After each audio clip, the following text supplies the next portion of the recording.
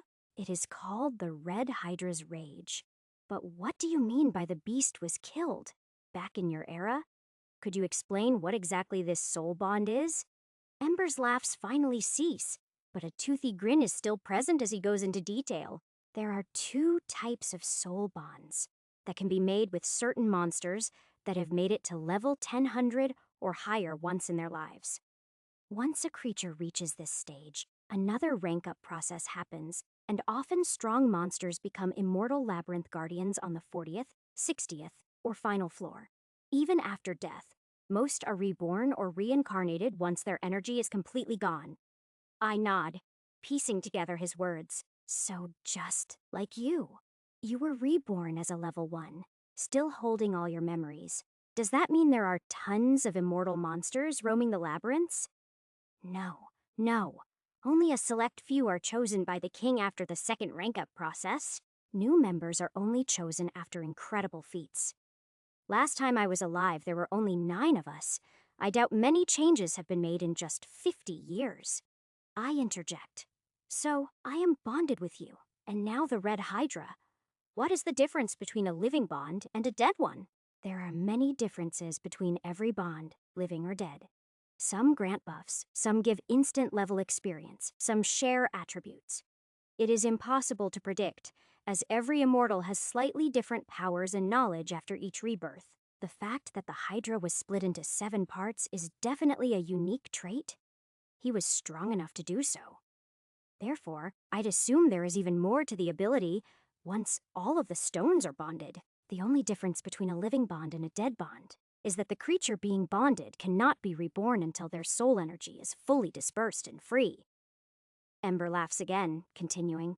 So that means I can keep that old beast dead for as long as I am alive. I assume there is a rivalry between these 2, but it is not one I care to pry about now. Ember seems to be having fun boasting about it to himself. I speak up again, pointing toward the portal and my spatial magic. This all makes sense, but we have a much more time-sensitive matter on our hands. Let's at least get in the sky before continuing this talk. Ember lets out a final chuckle before jumping into my item storage. I step out of the dungeon, making my way through the cave system beneath the desert from the start of our mission in the Dark Continent. It would have been much easier to dungeon walk into one of the dungeons in Solara, but for some reason, the one we used earlier is not showing up in my mind's eye. The only logical explanation I have is that my body doubles are able to teleport to points where my main body has been. But my main body is not capable of teleporting to a point where a deceased double has marked. Whatever the case may be, I make it out of the cave system unnoticed and let Ember out free for us to soar high up in the sky. For the first time ever, I use my Rising Emperor's Domain hidden ability buff on Ember once we get high enough in the air. A blue text box fills my vision. Use Rising Emperor's Domain range. 13.2 meters skill. Stealth? Yes. No. I click yes, and Ember is able to conceal his entire body, making him invisible while soaring through the blue sky above the desert. I am surprised at how seamlessly it works. Now, every time I look in Ember's status, stealth shows up like it was always there. In his newly ranked up form, our flight speed is even faster. We should make it to the city in no time. A few hours at most. Much quicker than our flight from here to the labyrinth break previously. This reminds me of one last question I had. Hey, Ember, is it possible to wield demonic energy and mana at the same time? The memory of switching back and forth between states followed by the violent sparks fills my mind.